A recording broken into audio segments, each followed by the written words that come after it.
Akorelo Opio Amanu y'omu ku abo abeesoboddeyo okwesimba ku kifo ky'omumyuka w'omukulembeze w'ekibiina ki DP. Okusinziira ku Opio agamba nti alina bulungi nnyo obusobozi era nga wakukwatira wamu n'omukulembeze w'ekibiina kino anaaba alondeddwa. Opio okwogera bino asinzidde mu lukuŋŋaana lwa bannamawulire olutudde ku ofiisi z'ekibiina wano ku Balintuma Road mu kibuga Kampala era nga kinajjukirwa nti ekibiina kino ekya DP kyalangirira nga bwe kigenda okubeera n'olukiiko ttabamiruka mwe bagenda okusinziira okulonda omukulembeze w'ekibiina omuggya ssaako n'okukyusa obukulembeze bwonna mu kibiina nga ttabamiruka ono wakubeerawo omwezi ogwokutaano omwaka guno ng'era ekifo ky'obumyuka w'obukulembeze wa DP mu kiseera kino mulimu Honorable Fred Mukasambidde. Wano wasinzidde n'asaba bannakibiina bonna okulaba nga beewandiisa mu regisita y'ekibiina basobole okwenyigira mu kulonda kw'okukyusa obukulembeze ku buli mutendera okuviira ddala ku LC1 okutuuka ku bukulembeze bw'ekibiina kino.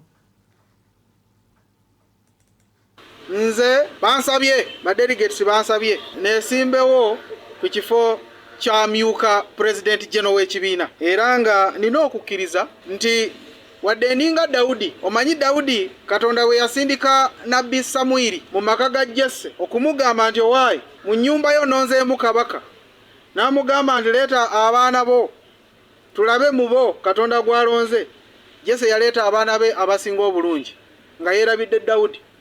Kati binatasanga mu muntu yenna na kyeva mubuuza toyinayo muntu mulala yenna mwana mulala yenna ataliwo wano namujjukira nti Daudi gyali amugandi naye omulala eyo naye ali eyo ku ttale ali mu kulunda ndiga nyamuga amuyite era nabbi wa Katonda namuteekako amafuta. Nnyinza okuba nga ndabikanga akatono naye nina okukkiriza nti nze Daudi era nga ngenda kubeera nga nkulembera ekibiina ky'abajja. Mugocha amalala ge tulina ate babatuuze okuva mu byalo 18 mu magombolola abiri okuli Buyanja ne Bukungu mu disitulikiti y'e Buyende mbavuddeyo ne bawanjagira gavumenti okubasasula ssente mu ttaka lyabwe gye bazudde ebyobugagga ebirimu amaanyi aga nyukiriya. Abatuuze bagamba nti nuclear power plants ze bazudde mu ttaka lyabwe bamaze dda okubalirira ssente ezijja mu ttaka lyabwe nga nabwe kityo kati baagala baweebwe ssente nabo basobole okwenoonyeza ekiddako. Kati okusinziira ku ssentebe w'abakulembeze abava mu ggombolola y'e Buyanja ate nga mu ngeri y'emu ye ssentebe w'ekyalo ky'e Nawansonso Ssenyange John Richard ategeezezza nti obubbi obweyongedde mu kitundu kyabwe oluvannyuma lwa gavumenti okubayimiriza okubaako kye bakolera ku ttaka bweyongedde. Wano ssentebe Ssenyange John Richard wasabidde gavumenti okubasasula mu bwangu ddala okulaba nga baamuka ekifo kino.